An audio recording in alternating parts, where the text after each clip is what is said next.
የዩናይትድ ኤሚሬት አምባሳደሮችና እንግዶች በመጀመሪያ ሁላችሁንም እንኳን ደስ ያላችሁ ይሄንን ድል ለማየት እንኳን በጋራ አደረሰን ለማለት ፈልጋለሁ። ዳመናን የማዝነብ ቴክኖሎጂ ላለፉት 40 ዓመታት በንድፍ ደረጃ ሲነገር የነበረ ቢያንስ ባለፉት ከ15 ዓመታት ውስጥ ደግሞ በተግባር በተለያየ መንገድ የተሳካ ሙከራ በዓለም ላይ ማድረግ ተችሏል።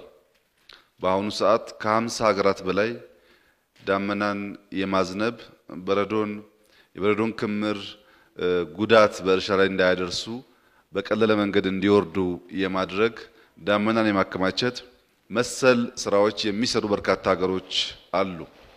ሁላችሁም እንደምታስታውሱት በ2008 የቤጂንግ ኦሎምፒክ የቻይና መንግስት የመክፈቻ ስነ ስርዓት በዝናብ እንዳይታወቅ የነበረውን የዳመና ክምችት ቀድሞ በማዝነብ የዕለቱ መክፈቻ ዝናብ የሌለውና ሁሉም ሰው በስታዲየም እንዲታደመው ለማድረግ የተሳካ ሙከራ ማድረጋቸውን እናስታውሳለን። ከዚያ ውጪ በካናዳ በሌሎችም ሀገራት የተሳኩ ሙከራዎች ተደርገዋል። የዚህ ፕሮጀክት ዋነኛ ዓላማ እና አስፈላጊነት እንደየሀገራቱ ፍላጎትና ትልም የሚመሰረት ቢሆንም ለኢትዮጵያ ግን እጅግ አስፈላጊ የሆነ ፕሮጀክት ነው። ይህንን ፕሮጀክት የሚሰሩ ሀገራት እንደኛ ግድብ የሚገነቡና ኤሌክትሪክ የሚያመነጩ ግድብ የሚገነቡና የኢሪጌሽን እርሻን የሚያስፋፉ ሀገራት ከምንም በላይ የዳመናን ክምችት ወደ ዝናብ ለመቀየር ይሰራሉ። እኛ በርካታ ግድቦች ለኃይልና እንዲሁም ለኢሪጌሽን እየገነባን ብዙ ሀብት እያፈሰስን ከዚህ ቴክኖሎጂ የምንርቅ ከሆነ የተሳካ ስራ ልንሰራ አንችልም። ግድቦቻችን ሲጎሉ ለመሙላት መስኮቻችን ሲደርቁም ለማዝነብ እጅግ አስፈላጊ የሆነ የእውቀት ዘርፍ መሆኑን ግንዛቤ መውሰድ ያስፈልጋል። አንዳንድ ሰዎች ዳመናን ማዝነብ ከፈጣሪ ጋር እንደመጋጨት እንዳልተገባ ልምምድ አድርገው የሚያስቡም አሉ። ይሄ በኢትዮጵያ ውስጥ በጣም የተለመደ ነገር ነው። እኔ ልጠይቃችሁ የምፈልገው ነገር ዳመናን ማዝነብ ከፈጣሪ ጋር የሚያቀያይመን ከሆነ ለምን መኪና እንጠቀማለን? እያንዳንዳችን እንሄድበት እንሮጥበት ዘንድ እግር ተሰጥቶን ሲያበቃ እግራችንን መጠቀም ትተን መኪና መጠቀም ከፈጣሪ ጋር የሚያጣላ ነገር ነው። የተሰጠን እግር እያለ ለምን መኪና መጠቀም ተገደድን ብለን መጠየቅ ያስፈልጋል። ውሃም ራሱ ህዳሴን ጨምሮ መገደብ ስህተት ነው የሚሆነው። ምክንያቱም ውሃ ኮርሱን ጠብቆ እንዳይሄድ በየመሃሉ ያቆሙ ከዋናው ከተፈጥሮ መንገዱ ያወጡ ለእርሻ ማዋል ለኢነርጂ ማዋል ከተፈጥሮ ጋር መጋጨት ነው። ለመሬት ማዳበሪያ መጠቀም ከተፈጥሮ ጋር መጋጨት ነው። ሁሉም አክቲቪቲያችን ቤት መስራትም ጭምር ሊያጋጨን ይችላል። ከሁሉ በላይ ግን ለምን ጥላት ይይዛላችሁ? ፀሐይ እኮ ተፈጥሯዊ ነው። እንዲሞቀን የተፈቀደን ፀሐይ እንዳያቃጥለን እያልን ጥላ መያዝም ሊያጋጨን ነው ማለት ነው። ተፈጥሮን ለሰው ልጅ ምቹ እንዲሆን አድርጎ መጠቀም ከፈጣሪ ጋር የሚያጣላ አይደለም። ፈጣሪ የእያንዳንዱን ሰው አእምሮ እንዲበለጽግና ተፈጥሮን እንዲጠቀም አድርጎ ስለፈጠረው ነው በዘመናት መካከል የሰው ልጅ ያኗኗር ዘዬ የተሻሻለው እያደገ የመጣው። እና ዳመናን ማዝነብም የሚያጋጨን ሳይሆን የተሰጠንን የተፈጥሮ ሀብት መጠቀም ነው። ልክ ወርቅ ቆፍረን እንደምንጠቀመው ውሃ እንደምንገድበው መኪና እንደምንነዳው ሁሉ ዳመናን ማዝነብ ለእርሻችን ለግድቦቻችን ለምን ተክላቸው ተክሎች በሙሉ የግሪን ሌጋሲን ጨምሮ በጣም ኢምፖርታንት ነገር መሆኑን ግንዛቤ መያዝ አለበት። የሚያጋጭ ነገር ተደርጎ መወሰድ የለበትም። የአእምሮ አብርሆት የተፈጠረው እንደዚህ አይነት ነገሮች መጠቀም እንድንችል ነው። ሳንጠቀም ስንቀር ደግሞ ያው ደህነት ነው።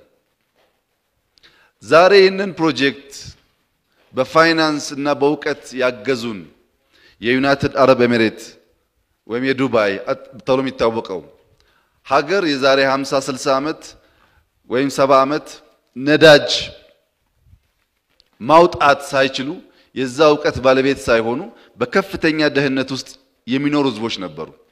ከምድር በታች ያለን ሀብት አውቀው አውጥተው መጠቀም ሲችሉ ግን ያንን በረሃ ለማገር ማድረግ ብቻ ሳይሆን እንደኛ ያሉ ሀገራትም ለማገዝ ተጠቅመውበታል። ዕውቀት ተፈጥሮን ከመጠቀም ጋር በእጅጉ የተቆራኘ በመሆኑ ከሰማይም ከምድር በታችም ያሉ ሀብቶች መጠቀምና ሀገርን ማዘመን ማሻሻል ከሁላችን የሚጠበቅ መሆኑን መገንዘብ ያስፈልጋል። ነገር ግን ሳተላይት ብናመጥቅ ዝናብ ብናዘንብ ግድቦችን ብናሳካ የሀገራችን ሰላምና ወንድማማች ስሜት መጠበቅ እስካልቻለ ድረስ ሁሉ ከንቱ ነው የሚሆነው።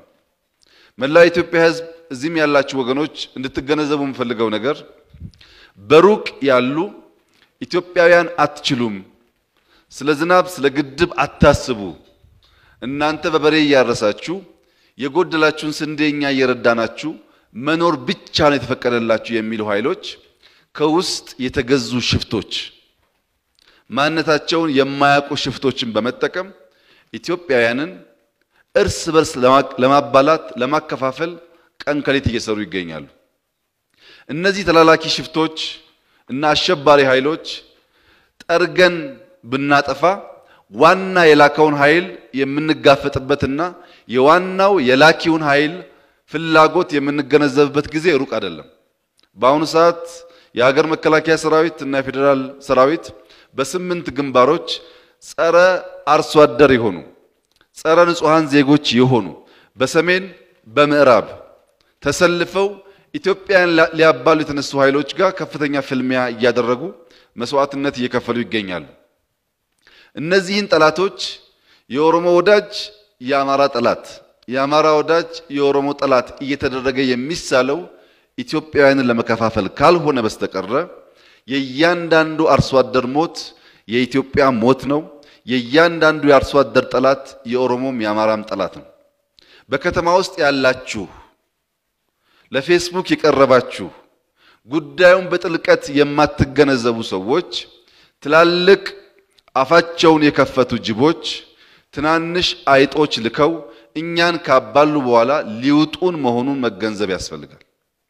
መባላት ሳይሆን እነሱ በቀደዱልን ቦይ መጓዝ ሳይሆን አንድ ሆነን ህልማቸውን ማክሸፍ ነው ከኛ የሚጠበቀው። ዋናው ነገር በቀላሉ አማራና ኦሮሞን ወይም ጉራጌና ስልጤን ካባላን በኋላ የሚሉትን ቅጀት ማስቆም እንችላለን።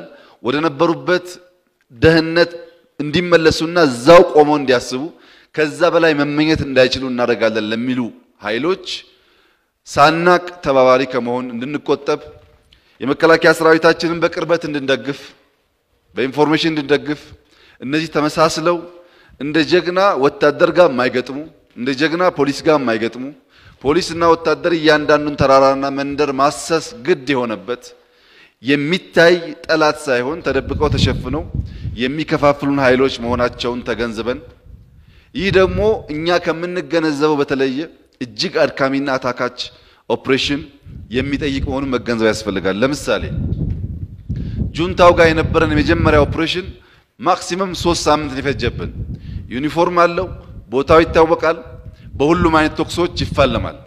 በ3 ወር ያስወገድነው ጁንታ ወደ ሽምቅና አርሶ አደር ጋር ተመሳስሎ ከቦታ ቦታ መሽለክለክ ሲጀምር ግን 3 ወርም ልናጠፋው አልቻልንም። የሚታየን ጠላት ማጥፋትና ተደብቆ የሚመሳሰል ጠላትን ማጥፋት አንድና ያው አይደሉም፣ አስቸጋሪና አታካች ናቸው። ባለፉት 3 ቀናት እጅግ ሰፋፊ ኦፕሬሽኖች አድርገን የህዝቦቻችንን ጠላቶች በከፍተኛ ደረጃ የማዳከም ስራ ሰርተናል። ይህ ኦፕሬሽን ተጠናክሮ ይቀጥላል። በከተማ የምትከፋፈሉ ሰዎች አይናችሁን ዝናብ ከማዝነብ በምግብ ራሳችንን ከመቻል ግድቦቻችንን ከመሙላት ከደህንነትና ከልመና ከመውጣት እንዳታነሱ። ከተከፋፈል በቀላሉ የነዚህን ኃይሎች ፍላጎት ነው የምናሳካው። እነዚህ ኃይሎች እኛን በቀላል ገንዘብ ገዝተው እንዳያባሉን ጠንቀቅ ባለ መንገድ ህልሞቻቸውንና ፍላጎቶቻቸውን ተገንዝበን በማክሸፍ የኢትዮጵያን ብልጽግና የማረጋገጡ ስራ ከዜጎች የሚጠበቅ መሆኑን ተገንዝበን በትብብር በስምም በመደማመጥ መንፈስ ቺን ሀገር ወደሚገባት ስፍራ እንድናደርስ ኢትዮጵያ ካልተቀየረችና ካልበለጸገች አፍሪካ መቼም እንደማትቀየር እንድትገነዘቡ እቺ ሀገር በመቀየር አህጉሩን ፈርቀዳጅ ሆና የመለወጥና ከመለመን ወደ መርዳት የመሸጋገር ጉዞ ብዙዎች ሊያደናቅፉ ቢጥሩም ሊቆም የማይችል መሆኑን ፈተናዎች ያሉብን መስዋዕትነት የምንከፍል ነገር ግን የኢትዮጵያን ብልጽግናና የኢትዮጵያን የግዛት አንድነት ማረጋገጥ በፍጹም የማይቀር ነገር መሆኑን ተገንዝበን ለመስዋዕትነት መዘጋጀት በትብብር መንፈስ ጥላቶቻችንን ማሳፈርና እቺን ታላቅ ሀገር እንደ ስሟ ታላቅ አድርጎ ከልመናና ከስንዴ ነፃ ማውጣት ይጠበቅብናል። ከልመና ነፃ ለመውጣት ደግሞ መሬታችንን በኩታ ገጠም ማስተሳሰር፣ ቴክኖሎጂዎች ማስፋፋት፣ ዝናብ ግድቦች ማስፋፋት ያስፈልጋል። ይህ ቴክኖሎጂ በምግብ ራሳችን ለመቻልና ሁሉም የኢትዮጵያ ጎጆዎች መብራት እንዲኖራቸው ለማድረግ የሚያስችል የጠላቶቻችንን ህልም የሚያጨነግፍ የኛ የኢትዮጵያን ብልጽግና የሚያረጋግጥ በመሆኑ በረባ ባረባው ሳንከፋፈልና የጠላት ፍላጎት ሳናሳካ በአንድ መንፈስ ኢትዮጵያን ወደሚገባት ስፍራ ለመውሰድ በትብብር መንፈስ እንድንሰራ አደራላችኋለሁ። ጠላቶቻችን በብዙ መንገድ አይሳካም ብለዋል።